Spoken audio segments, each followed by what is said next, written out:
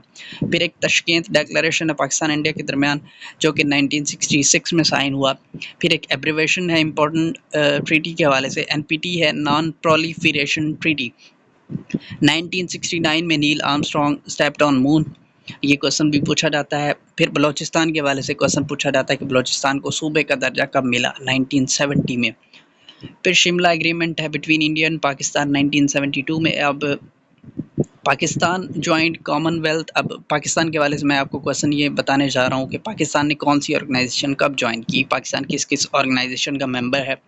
تو پاکستان نے common wealth join کی تھی رائٹ آفٹر انڈیپینڈنس 1947 میں، پاکستان پہلے سے دولت مشترکہ کا ممبر تھا۔ پھر پاکستان نے 1972 میں کامن ویلتھ کو چھوڑ دیا۔ اب کامن ویلتھ کو چھوڑنے کی کیا وجہ ہوئی، کیونکہ 1971 میں بنگلہ دیش بن گیا تھا اور کامن ویلتھ نے بطور انڈیپینڈنٹ اسٹیٹ بنگلہ دیش کو ریکگنائز کر لیا، جس وجہ سے پاکستان نے احتجاجاً کامن ویلتھ کو چھوڑ دیا 1972 میں۔ پھر 1989 میں پاکستان نے دوبارہ سے کامن ویلتھ کو جوائن کر لیا اور ابھی کرنٹلی پاکستان کامن ویلتھ کا ممبر ہے۔ پاکستان نے UN کو جوائن کیا 30 ستمبر 1947 کو۔ اس کے علاوہ پاکستان نے سیاٹو جوائن کی 1954 میں، 1954 میں۔ پاکستان نے سینٹرل ٹریٹی آرگنائزیشن ہے جسے پہلے بغداد پیکٹ کے نام سے جانا جاتا تھا، پاکستان نے 1955 میں جوائن کیا اس کو۔ سیاٹو کے حوالے سے اگر بات کی جائے تو سیاٹو پاکستان نے 1954 میں جوائن کی، پھر 1973 میں پاکستان نے سیاٹو کی ممبرشپ چھوڑ دی۔ اب سیاٹو کی ممبرشپ چھوڑنے کا کیا پیچھے وجہ تھی کہ پاکستان اور انڈیا کے کیونکہ آلریڈی 1971 کی جنگ بھی ہو چکی تھی اور ان معاملات پہ سیاٹو جو ہے وہ پاکستان کو سپورٹ نہیں کر رہی تھی پاکستان انڈیا کے کانفلکٹ پہ، جس وجہ سے پاکستان نے احتجاجاً سیاٹو بھی چھوڑ دی تھی۔ آپ یہ یاد کر لیں کہ 1973 میں پاکستان نے سیاٹو چھوڑی ہے اور اس ایک سال پہلے 1972 میں کامن ویلتھ چھوڑی ہے۔ کامن ویلتھ کو پاکستان نے دوبارہ سے 1989 میں جوائن کر لیا تھا لیکن سیاٹو کو دوبارہ سے جوائن نہیں کیا۔ اس طرح سے آپ لوگ یاد کریں گے 1972 اور 1973 یعنی یکے بعد دیگرے یہ ایئرز ہیں جن میں پاکستان نے آرگنائزیشنز کو چھوڑا ہے۔ Pakistan join WTO is World Trade Organization 1995 میں بنی تھی اور پاکستان نے 1995 میں ہی جوائن کیا تھا اس کو۔ اور اس کے علاوہ شنگھائی کوآپریشن آرگنائزیشن ہے جس کا پاکستان ممبر بنا 9 جون 2017 کو۔ پھر آپ آ جائیں آرگنائزیشنز کے حوالے سے جو کویشچن پوچھے جاتے ہیں کہ کب بنی، کہاں پہ ہیڈ کوارٹر ہے، وہ میں امپورٹنٹ جو ڈیٹس ہیں اور جو امپورٹنٹ سٹیز ہیں وہ میں آپ سے ڈسکس کرتا ہوں۔ ایک تو IMF اور ورلڈ بینک یہ دونوں اکٹھے ہی بنے after Britain would conference in 1944۔ UNO establish ہوئی، UNO بنی 24 اکتوبر 1945 کو۔ 24 اکتوبر جو ہے وہ UN ڈے کے حوالے سے بھی منایا جاتا ہے۔ پطرس بخاری جو تھے پاکستان کے پہلے نمائندے تھے اقوام متحدہ میں، یہ کویشچن بھی پوچھا جاتا ہے۔ اور اقوام متحدہ جو ہے یونائٹڈ نیشن، اس کے مختلف پرنسپل آرگنز ہیں جس میں جنرل اسمبلی بھی آتی ہے، سیکورٹی کونسل بھی آتی ہے، اس کے علاوہ اس کی انٹرنیشنل کورٹ آف جسٹس بھی آتی ہے۔ اب جو UN سیکورٹی کونسل ہے پاکستان اس کا 7 مرتبہ ممبر رہا ہے۔ اب UN سیکورٹی کونسل کے حوالے سے میں آپ کو ڈیٹیل آگے بتاتا ہوں کہ اس کے کتنے ممبرز ہوتے ہیں۔ پاکستان 7 مرتبہ اس کا ممبر رہا ہے، یہ کویشچن پوچھا جاتا ہے۔ اب جو UN جنرل اسمبلی ہے تقریباً سارے ہی دنیا کے ممالک اس کے ممبرز ہیں، 193 کے قریب ممبرز ہیں اور 2 آبزرور اسٹیٹس ہیں۔ آبزرور اسٹیٹس ہیں ویٹیکن سٹی اینڈ فلسطین۔ یہ UN جنرل اسمبلی کی بات ہو رہی ہے۔ اب UN جنرل اسمبلی کا جو سیکرٹری جنرل ہے کرنٹلی وہ انطونیو گوتریز ہے فرام پرتگال۔ ایک کویشچن یہ بھی پوچھا جاتا ہے کہ who was the first secretary general of UNO، he was Trygve Lie. اور ایک کویشچن یہ پوچھا جاتا ہے کہ پہلا ایشیائی جو کہ سیکرٹری جنرل بنا ہو UNO کا، he was U Thant from Burma, جو کہ کرنٹلی میانمار ہے۔ برما کا نام کیونکہ چینج ہو چکا ہے، میانمار ہے۔ پھر آفیشیل ورکنگ لینگویجز کے حوالے سے بات کی جائے تو UNO کی 6 آفیشیل ورکنگ لینگویجز ہیں جن میں English, Chinese, Arabic, Russian, French اور اسپینش آ جاتی ہیں۔ ہیڈ کوارٹر ہے UNO کا نیو یارک میں۔ اور UN سیکورٹی کونسل کے حوالے سے میں بات کر رہا تھا تو UN سیکورٹی کونسل کے ٹوٹل 15 ممبرز ہیں جس میں 5 پرماننٹ ہوتے ہیں، 10 نان پرماننٹ ہوتے ہیں۔ 5 پرماننٹ جو ہیں ان میں امریکہ ہے، انگلینڈ ہے اور رشیا ہے، چائنا ہے اور فرانس ہے، یہ 5 پرماننٹ ہے، باقی 10 نان پرماننٹ ہوتے ہیں۔ تو پاکستان بھی 7 مرتبہ نان پرماننٹ ممبر رہا ہے UN سیکورٹی کونسل کا، اور یہ جو ممبرشپ ہوتی ہے یہ 2 سال کے لیے ہوتی ہے۔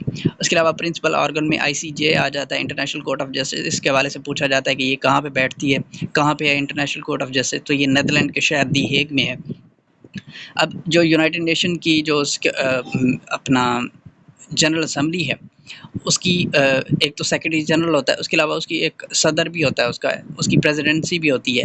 یہ کیونکہ 192 193 کے قریب ممبرز ہیں یو این جنرل اسمبلی کے، تو یہ پریزیڈنسی جو ہے وہ ہر مہینے چینج ہوتی ہے، ہر مہینے چینج ہوتی ہے 1 مہینے کے لیے، اور یہ الفابیٹیکل آرڈر میں چینج ہوتی ہے، یعنی اے بی سی کے حساب سے۔ ممالک جن کا نام اے سے ہے ان کو پہلے پریزیڈنسی ملتی ہے، پھر بی والے، پھر سی والے، اس طرح یہ الفابیٹیکل آرڈر میں چلتی ہے۔ پھر آگے کچھ آرگنائزیشنز ہیں جن کے میں ہیڈ کوارٹر آپ کو بتانا چاہتا ہوں، جو پوچھے جاتے ہیں۔ ایک ہے F A O, food and agriculture organization, جس کا ہیڈ کوارٹر روم میں ہے، اٹلی میں۔ پھر آئی اے ای اے، انٹرنیشنل اٹامک انرجی ایجنسی، وینا آسٹریا میں کیپٹل ہے۔ پھر انٹرنیشنل سول ایویشن آرگنائزیشن ہے جس کا کیپٹل مونٹریال میں ہے، کینیڈا میں۔ I L O, International Labour Organization 1919 میں بنی، جس کا ہیڈ کوارٹر جنیوا میں ہے۔ یونیسکو کا ہیڈ کوارٹر پوچھا جاتا ہے جو کہ پیرس میں ہے۔ اس کے علاوہ پھر ڈبلیو ایچ او جو ہے وہ 7 اپریل 1948 میں بنی۔ اب 7 اپریل جو ہے وہ ورلڈ ہیلتھ ڈے کے حوالے سے بھی منایا جاتا ہے، ورلڈ ہیلتھ ڈے ہوتا ہے 7 اپریل کو، اس کا ہیڈ کوارٹر جنیوا میں ہے۔ ڈبلیو ٹی او جو ہے وہ 1995 میں بنی، ہیڈ کوارٹر جنیوا میں ہے۔ اس کے علاوہ یونیسیف جو ہے وہ نیو یارک میں ہے، اس کا ہیڈ کوارٹر۔ کامن ویلتھ کی ہم بات کر رہے تھے، دولت مشترکہ 1931 میں اسٹیبلش ہوئی تھی، اس کا ہیڈ کوارٹر لنڈن میں ہے۔ نیٹو 1949 میں بنی تھی، اس کا ہیڈ کوارٹر برسلز میں ہے، اس کے 30 ممبرز ہیں، کرنٹلی اب اس کے 31 ممبرز ہو چکے ہیں۔ 4 اپریل 2023 کو فن لینڈ نے ایز 31 ممبر نیٹو کو جوائن کیا ہے۔ اس کے علاوہ یورپین یونین کی بات کی جائے تو اس کا ہیڈ کوارٹر برسلز میں ہے، یورپین یونین کے کرنٹلی 27 ممبرز ہیں۔ عرب لیگ کے حوالے سے بات کی جائے تو اس کا ہیڈ کوارٹر قاہرہ میں ہے۔ افریقن یونین 2001 میں بنی، اس کا ہیڈ کوارٹر ایڈیس ابابا میں ہے۔ آسیان کی اگر بات کی جائے تو 1967 میں اسٹیبلش ہوئی اور اس کا ہیڈ کوارٹر جکارتا میں۔ کوسچن پوچھے جاتے ہیں، اوپیک کا ہیڈ کوارٹر پوچھا جاتا ہے جو کہ ویانا میں ہے۔ انٹرپول، انٹرنیشنل پولیس جسے کہا جاتا ہے انٹرپول، اس کا ہیڈ کوارٹر فرانس میں ہے، لیون میں۔ اور سارک کے حوالے سے بات کی جائے تو سارک جو ہے 1985 میں اسٹیبلش ہوئی، اس کا ہیڈ کوارٹر کھاٹمنڈو نیپال میں ہے۔ انیشلی اس کے 7 ممبرز تھے، 8واں ممبر افغانستان ہے جس نے جوائن کیا بعد میں، تو 8 ممبرز ہیں کرنٹلی سارک کے۔ اور ایک ایشین ڈیولپمنٹ بینک کے حوالے سے پوچھا جاتا ہے، 1966 میں اسٹیبلش ہوا، اس کا ہیڈ کوارٹر منیلا میں ہے، فلپینز میں۔ یہ تھی ہماری آج کی ویڈیو، امید ہے آپ کو پسند آئی ہوگی، ملتے ہیں انشاءاللہ آپ سے نیکسٹ ویڈیو میں۔